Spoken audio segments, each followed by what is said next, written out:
We exchange first? Oh yeah, let's exchange first. Exchange You first. can hold up the Indonesian one. And we show. Yeah.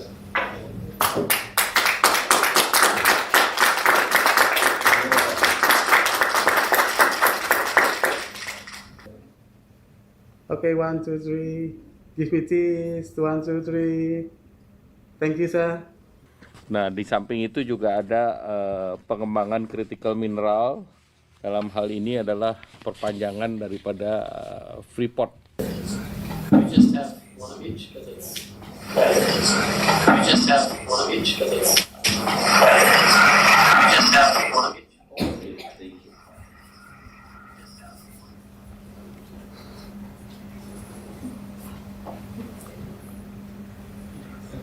All right. We exchange first? Oh yeah, let's exchange first. Exchange You first. can hold up the Indonesian one. And we show. Yeah.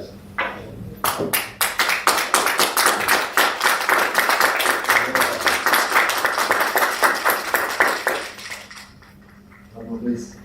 Sorry. 3, 2. Yes.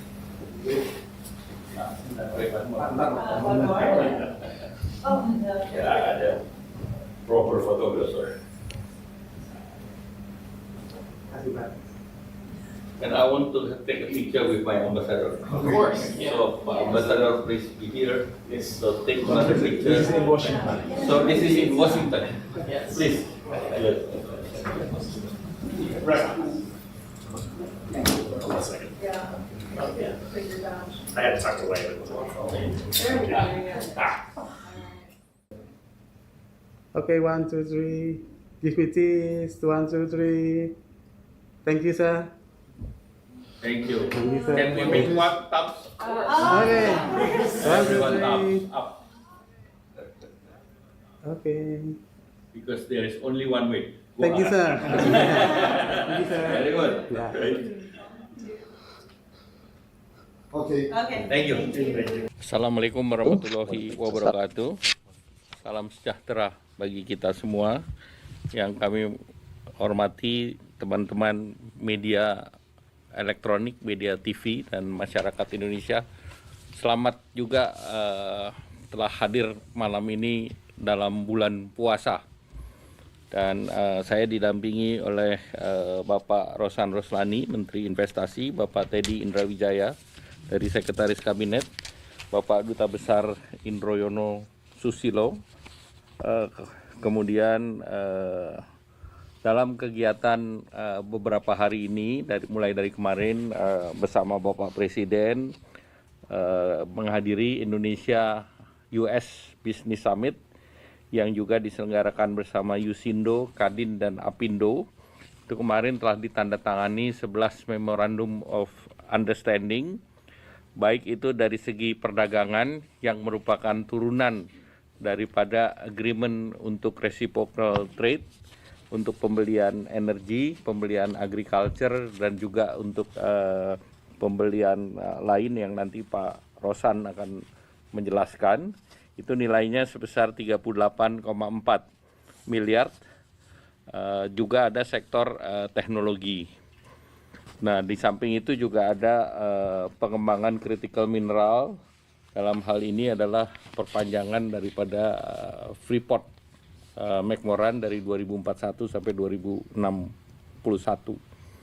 Kemudian ada pembelian jagung, pembelian cotton, kemudian terkait dengan shredded worn clothes, kemudian terkait dengan furniture, terkait dengan oil field recovery, kemudian juga ada hilirisasi dari pengembangan silika sampai silika iron untuk produksi semiconductor. Di samping itu juga ada juga kerjasama antar kawasan industri ataupun kawasan perdagangan dengan perusahaan Amerika. Nah, hari ini tadi pagi Bapak Presiden langsung menandatangani kerjasama Agreement of Reciprocal Trade yang diberi judul Toward a New Golden Age for the US-Indonesia Alliance dan ditandatangani secara bersama baik oleh Bapak Presiden Prabowo maupun Presiden Donald Trump. Dan dalam pertemuan bilateral antara kedua pemimpin itu berjalan cukup lama, selama 30 menit sesudah kegiatan Board of Peace tadi pagi. Dan dokumen terkait dengan Agreement on Reciprocal Trade ini lampirannya itu tadi juga dilanjutkan bersama di kantor daripada USTR, Ambasador Jamieson Greer. Indonesia dan Amerika Serikat sepakat untuk memperkuat kerjasama ekonomi dan mendorong pertumbuhan ekonomi, dan ini salah satu daripada perjanjian yang membentuk Council of Trade and Investment, sehingga ini menjadi forum ekonomi kedua negara, dan ini hasil daripada Agreement of Reciprocal Trade, sehingga seluruh persoalan investasi dan persoalan perdagangan antara Indonesia dan Amerika nanti akan dibahas dulu di dalam Council of Trade.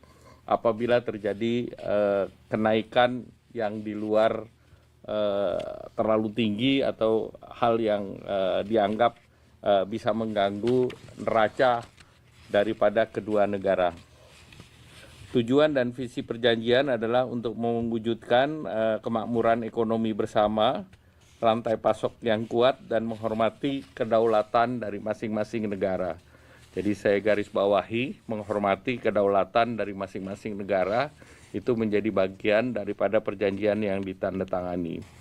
Sejak diumumkan oleh Presiden Trump pada tanggal 2 April 2025 yang lalu, pemerintah Indonesia telah mengirimkan 4 surat untuk proses negosiasi tarif di bulan April, Juni, Juli, dan Agustus 2025, dan juga 90% daripada dokumentasi yang dikirim oleh Indonesia dipenuhi oleh Amerika. Jadi usulan Indonesia dipenuhi oleh Amerika yang tertuang dalam Agreement on Reciprocal Tariff.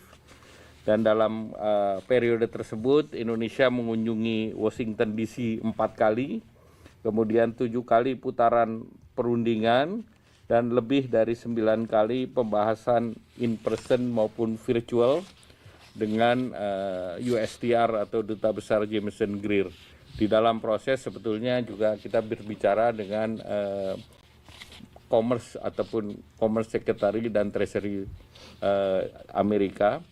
Namun Indonesia ini perjanjiannya memang kita dengan USTR, dengan Ambasador Jamieson Greer. Kemudian AS melakukan penurunan pengenaan tarif resiprokal bagi Indonesia, itu seperti yang dituangkan dalam joint statement yang lalu, dan berbeda dengan berbagai perjanjian ART dengan negara lain. Amerika sepakat untuk mencabut pasal-pasal yang non kerjasama ekonomi, antara lain untuk terkait pengembangan reaktor nuklir, kemudian terkait dengan kebijakan Laut Cina Selatan, terkait dengan pertahanan dan keamanan perbatasan, sehingga murni ART kita adalah terkait dengan perdagangan. Dalam ART ini ada 1.819 pos tarif produk Indonesia, baik itu pertanian maupun industri, antara lain minyak sawit, kopi, kakao, rempah-rempah, karet, komponen elektronik termasuk semikonduktor, komponen pesawat terbang yang tarifnya adalah 0%. Dan khusus untuk produk tekstil dan aparel Indonesia, Amerika juga akan memberikan tarif 0% dengan mekanisme tarif rate quota atau TRQ. Dan tentunya ini memberikan manfaat bagi 4 juta pekerja di sektor ini, dan kalau kita hitung dengan keluarga ini sangat berpengaruh terhadap 20 juta masyarakat Indonesia. Indonesia juga komitmen untuk memberikan fasilitas untuk produk Amerika dengan tarif 0, karena utamanya Indonesia mengimpor produk pertanian, wheat, kemudian juga soya bean, sehingga masyarakat Indonesia membayar 0% untuk barang yang diproduksi dari soybean ataupun wheat, dalam hal ini noodle ataupun dalam bentuk tahu dan tempe. Jadi masyarakat kita tidak dikenakan beban tambahan biaya untuk bahan baku yang kita import dari Amerika Serikat.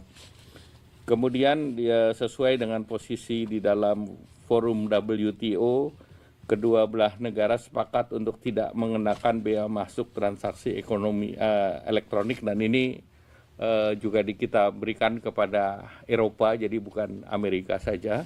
Dan ini yang mendorong nanti untuk adanya moratorium dalam forum ministerial conference di WTO.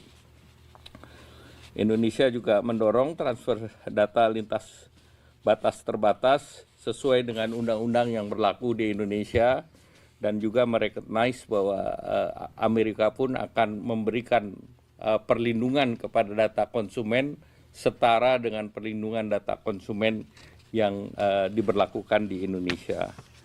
Indonesia juga akan menerapkan strategic trade management, terutama untuk perdagangan, agar perdagangan aman dan tidak digunakan untuk fungsi-fungsi di luar fungsi yang diperlukan untuk perdamaian. Kemudian juga Indonesia akan memberikan kemudahan untuk perizinan import dan juga standarisasi barang, baik itu industri maupun pertanian asal Amerika. Nah, Indonesia juga komitmen untuk mengurangi hambatan tarif dan non-tarif, dan juga memberikan kepastian terutama di sektor ICT, kesehatan, dan farmasi.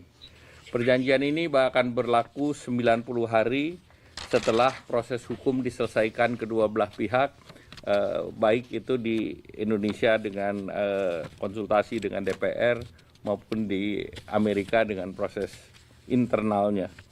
Dan juga di dalam perjanjian ini juga diatur bahwa kedua belah pihak dapat mengubah perjanjian dengan kesepakatan kedua belah pihak secara tertulis, dan juga ada ruang untuk perbedaan tarif, apakah itu lebih rendah dengan tadi dibahas di dalam